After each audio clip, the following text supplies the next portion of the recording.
Ang susunod na programa ay rated PG. Patnubay at gabay ng magulang ay kailangan sa mga batang manonood.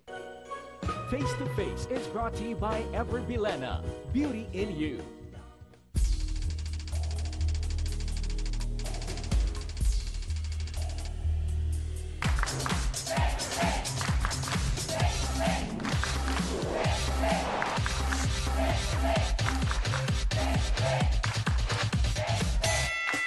Nag-iinit na usapan, umatikabong mga yan.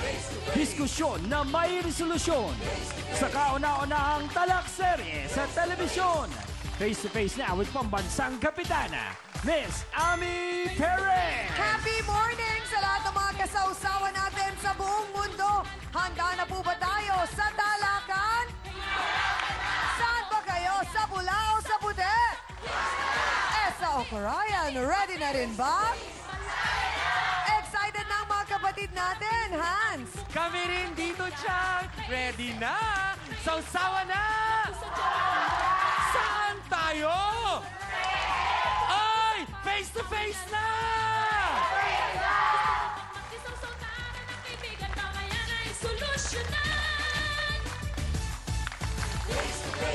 Sinong sisimango? Sinong limite? Ang mga problema?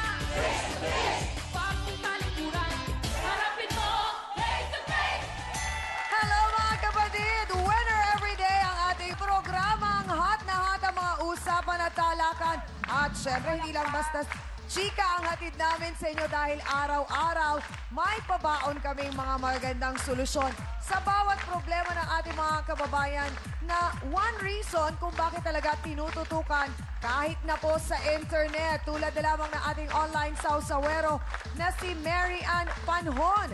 Sabi niya, "Hi Chang, Ami, lagi po akong nanonood ng F2F kasi favorite ko po ang program nyo. Tinatago ko pa nga ang remote sa anak ko kasi nakikipag-agawan siya sa TV namin.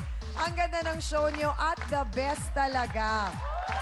Salamat, Ate Mary Ann, sa iyong pagtangkilik sa aming programa. At para hindi naman magtampo ang anak mo, abay, ang solusyon dyan, ika nga, time management lang. Pagkatapos pa lang ng 10 sa 5, abay, sunod-sunod na ang mga commercials, ang mga cartoons, sunod-sunod na. Dahil dito sa TV5, marami kaming programa para sa lahat, hindi ba? Nako, at hello din sa ating masugid at very active na sausawera online na si Maria Aragon Arsena. Nako, Maria Aragon, hello sa iyo kapatid. Alam mo, huwag masyadong serious. Salamat sa iyo mga comments. Araw-araw, bidang-bida ka sa aming fanpage at nababasa ko ang iyong mga comments. Smile lang tayo palagi dahil gusto namin lahat tayo ay happy, di ba?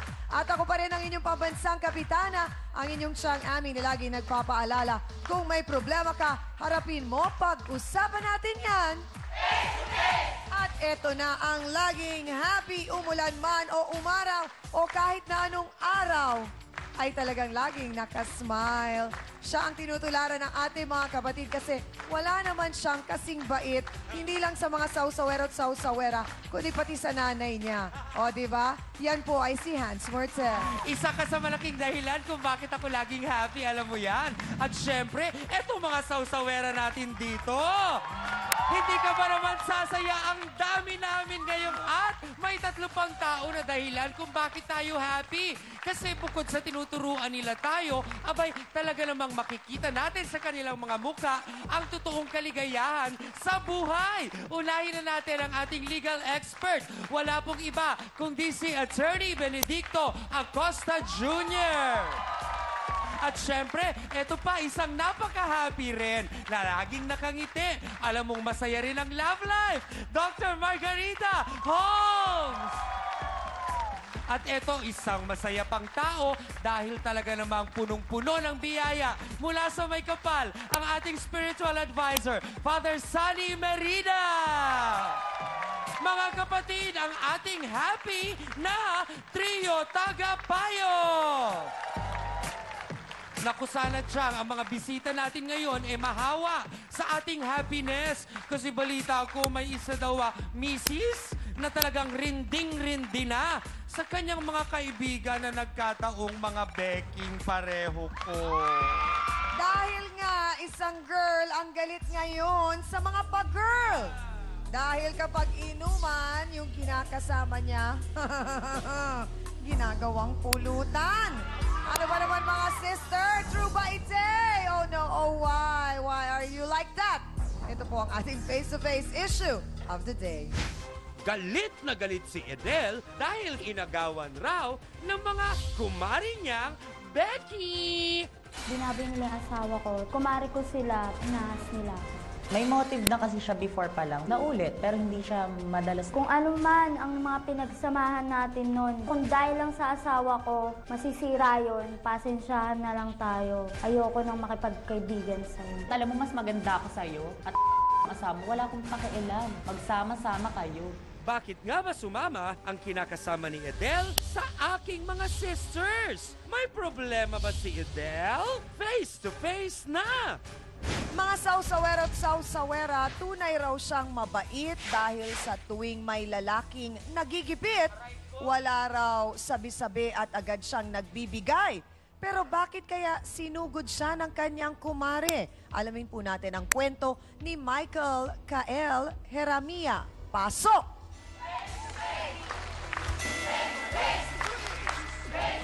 Wow! Ang ganda-ganda naman! Hi, Michael! Or mas kilala ka? Kale pala. Bakit naman kayo nagkaaway ng iyong kumare? Dahil dun po sa kalibin niyang lalaki. Sino itong kalivin Si niya? JR po. Si JR. Bakit? Ano ang meron ka at si JR? Nung birthday ko po nagsimula po yung Okay. sexual relationship po namin. Sexual relationship. Okay. Itong taon lang na ito yon. This year lang po, May Okay. 16. Pero alam mo, nakarelasyon yun ng iyong kumare. Opo. Okay. Kaso Bakit lang sadya nagkaganon? kung Okay. tapos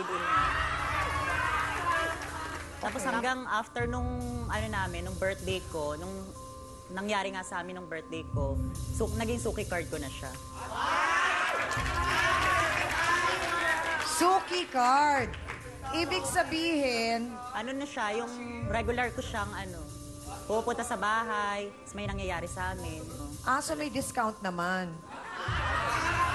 Para, Wala kayong relationship na parang mag-boyfriend. wala po. Sexual relationship lang po talaga. Bakit ka pumapayag? Kaya naiintindihan ko rin po yan, kaya ginagawa niya po yung bagay na kasi hindi daw po siya napagbibigyan ng ano, ng asawa niya, ng kalibin niya. Okay. Kasi nga sugalera po yung asawa niya. May kapalit ito? Wala. Minsan po, nagbibigay po ako Ng ano? ng pera. Mga 200. Bakit kailangan may Pampalubag-loob, pera? parang pampalubag-loob lang po kasi po parehas po silang mag-asawang walang trabaho. Hindi ba parang ikaw yung talo at the end pag nagbigay ka pa ng Hindi po, kasi pera? parang Kasi may- parang ginamit na nga yung katawan mo, tapos babayaran mo Kahit pa. pa paano po kasi may nararamdaman po ako sa kanya. Yun! So all this time, tinatago mo na meron kang feelings for him. Hindi niya po alam. O nga, kailan mo to simula naramdaman? Simula pa po nung, kasi hindi pa po sila magkalibin. Crush ko na po talaga siya. So bet mo na talaga siya. Alam ba ito nung karelasyon niya? Kumare mo yun, di ba? Opo. Paano mo naging kumare? Inaanak ko po yung anak nila. May anak na. Opo, magkalibin po sila, may anak po sila. Teka lang ba? So alam na. Haka-haka niya lang po kasi may nagsabi po sa kanya. Oo. Pero gaano katotoo na merong isang pagkakataon sa isang party nakita kayong magkasama ni JR? With JR po. Opo. Nahuli ba daw kayo? Nang Nagkaabot- ganyang nag- kinakasama na parang nagsesenyasan kayo? Nag-abot din po kami. Nag-abot kayo nino? Ni Edel. Ayun yung kinakasama ni JR. Anong Opo. nangyari? Saglit lang po na awayan. Talakan. Pero umaasa ka na, kumbaga kahit paano minamahal ka naman ni JR. O tanggap Siguro- mong ganun ang sitwasyon nyo? Hindi na rin po ako maasa kasi po sa mga kaibigan ko rin po ginagawa niya rin po yun eh. Ha? Suki card din po kasi siya ng mga kaibigan. So hindi lang ikaw? Hindi lang po ako. So paano? Bakit parang ako na naman ang tatanungin mo? Paanong ganon? May suki card Sabi ko ka? na, Ano sabi ko na naman, ako na naman ang tatanungin. Hindi, tanungin mo yung mga sausawero at sausawera kung may suki card. Oo. O baka kayo, no, so yung ganyan. Pwede ba talaga yon yung magkakaibigan kayo tapos parang isa lang ang boylet? Bakit nga ganon? Siguro, yung lalaki talaga, sadyang nangangati talaga. Bakit nga ganon? May mga bakla kasing malihim na kahit anong mga bakla hindi niya sinasabi. Kaya mga lalaki nagugustuhan ka. Hindi, pero pag kayo mga Becky ang nag-uusap, hindi nyo napapag-usapan pag, kunyari, oy, na-booking nyo na si ganito. Oh. Oh. Pero, lagi bang kailangan may binibigay na pera? Kasi parang talo kayo. GL card. Ganda lang. So, ikaw meron ka nun, GL card. Minsan. Minsan po. Eto na mga kapatid, hindi po niya matanggap na ang kanyang kumare na si Kale ay nasalisihan siya dahil nga ang kanyang kinakasama ay pinipilahan raw ng mga Becky sa kanilang lugar. Narito po, si Edel Capinlac. Pasok!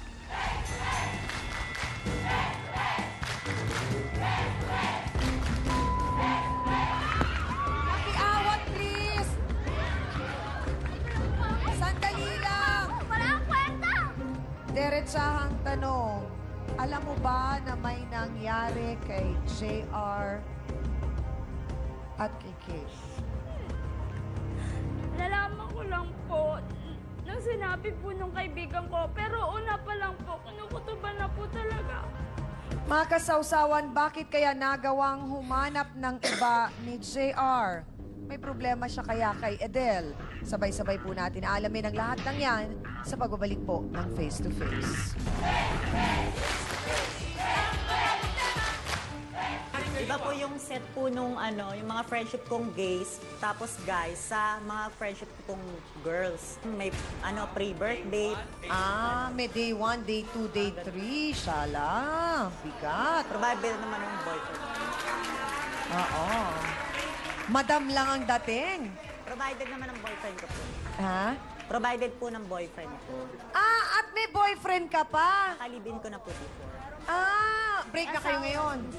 Hindi pa rin. Kayo pa din. Tapos may JR. Nahilo ako. Talikuran,